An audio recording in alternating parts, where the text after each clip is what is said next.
O may nag-message sa akin, pakita ko daw yung early bird dito sa Tower Game Farm.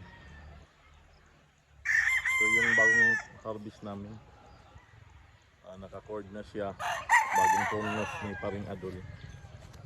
Ito pink ang wing band, pink to siya, pink, kulay pink. Bandid lang to siya ng WPC. Hinahanda na namin to para sa istangan sa mga 11 stag na labanan.